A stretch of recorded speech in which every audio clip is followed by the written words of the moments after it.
Часът е 8 часа и 1 минути. Децата станаха в 7:30. Защо така, а? Защо така? Защо толкова рано? Днес се очертава един интересен ден. Защо ли? Защото съм аз, сам самичък с тези две принцеси. Майка им ти на изпит, понеже стана на 30 години жената и още учи. Не се изучи това момиче. И аз станах самичък и днес ще бъде интересно.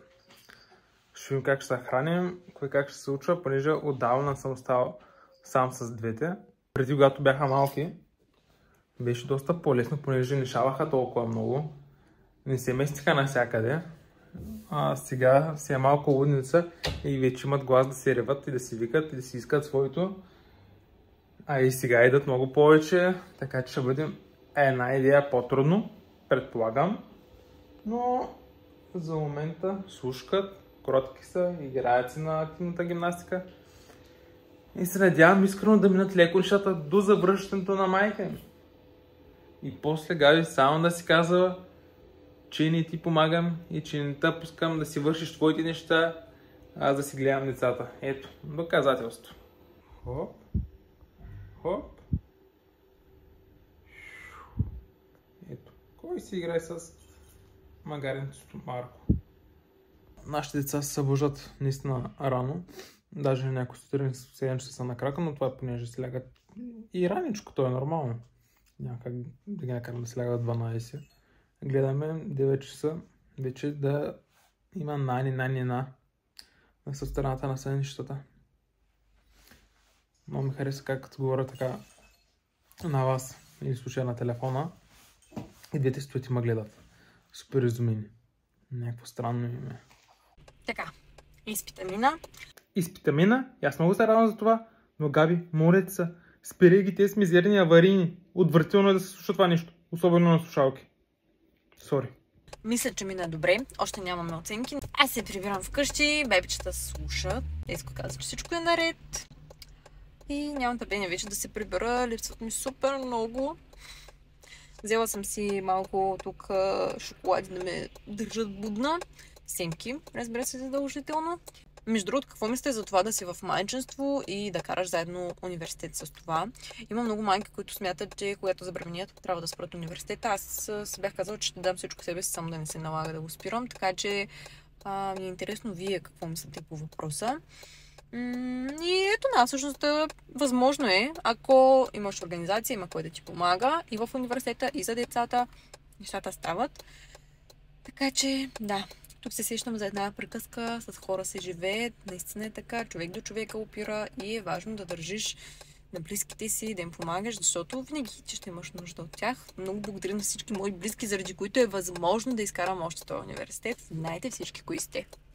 Габчето се прибра, децата легнаха да спят, понеже трябва да спят тези деца, няма как. И аз съм много доволен от себе си, понеже успях да се справя сам самичък с двечките. И успях да закуся, да хапна, също така свърших малко домакинска работа и това го считам като голям успех. Майко мила, голям успех е да обядваш, докато имаш деца. Ама така е, в такива моменти някакви такива базови неща леко остават на заден план, но това е положението. Деца вика, има ги и тея моменти. Знам, че косата ми е много голяма, леко като скафандър ми стои, но, о майко, тук дори мисля... Майко, добре. Да, скоро ще се пострига, понеже те сега успя да спечели срещу Лески с 1-0. Бях решил да направя едно леко предизвикателство, в което, нали, като фена на Man United, да няма да се пострига, докато ЦСКА не запишат 5 поредни победи и днеска ги записаха и то в вечното дерби. Така че, скоро отивам на фризьор. Няма да си скъся много косата, както бях викал преди това. В принцип, искам да си пусна дълга коса, просто ще се скъся тук от страни, ще се направя фейт, така че горе-долу да изглеждам нормално, а не като човек излязъл от 17 век. Скъпи мили хора, часът е 11 часа вечерта и е късно и не ми се спи. Само вижте колко са ми тъмни, нали, сенките под очите, направо черни от недоспиване. И наистина, татушчето. Ето го, отпечатъците. И наистина малко тежко, когато си на 5-6 часа сън нон-стоп. Но с това нещо са измислили хората кафето и съм силно благодарен. Избягам да пия енергийни напитки, понеже знам колко са вредни, но кафето не мога да го избягам. В смисъл, ако се пробвам цял ден без кафе, към 3-4 след обяд просто вече ще бъда изключен и ще ми трябва поне 1 час сън. Затова си пия по 2 кафета на ден, хубави, дълги, деца вика по такива американски и просто няма измъкване от това нещо. Сега ще ви покажа какво си купих и ще се пробваме с Габи да ви издействам един промокод. Ако успеем, ще бъда много радостен и много благодарен да ви показвам сега какво си взехме. Ето какво си купих аз. Габи също си купи очила. Нейните обаче ще ви покажа тя по-късно или в друг влог, понеже просто няма време в момента, е късно. Много яки, качествени, на бос. И ето ме с тях. На мен между другото ми е много трудно да си избера очила, понеже повечето размери, тук са доста по-големи, 62 мм и ми стоят огромни, все едно са мухата цеце. А те са ми тамам перфектни, 50 мм е стъкълцето. И са супер. Много качествени, оригинал да, деца вика. И ги фанахме на промоция. Така че съм още по-доволен, понеже като не са на промоция 500 лева. А от много време исках да си купя хубави, качествени очила, понеже имам 2 чифта, които са отвратителни. И дори явно съм седнал върху тях или нещо съм ги огънал, после съм ги направил, но са така наклонени на една страна и ги изхвърлих. Пак другите нищо не падат, изобщо не падат от слънцето. Та съм супер доволен, че си взех от тея. И както казах, с Габи ще се пробваме да изработим един промокод, така че ако сме успели случайно, ето тук в момента ще го изпиша, ако не сме, здраве де, ще изработим друг по-късно. Може би, че ще бъде и страхотно от моя страна, ако бях ви казал и от кой сайт е тази отстъпка. Та сайта е SkyOptic, ще има линк долу в описанието. Да. Искрено се надявам, ако сме успели, отстъпката, която дава промокода да бъде хубава, така че ви да останете доволни, ако имате нужда да си купите очила. Ако ли не, нищо не печелим от този промокод, нали? В смисъл нямаме афилиейт, просто от нас за вас, защото сме ви благодарни за това, което правите за нас. Вече съм у дома. Малко гледах бебчетата, за да може да иска да отиде на фитнес.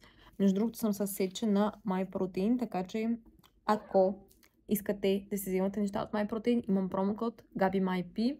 Ще бъде изписан тук. Дечи, изпиши го. Тей, вярно, сър. Слушам, изпълнявам. И в описанието също може би ще го има. Така че, да знаете, важи постоянно, нон-стоп. Така че, ако искате да си купувате готини екипчета, мъжки, женски, има малко компания.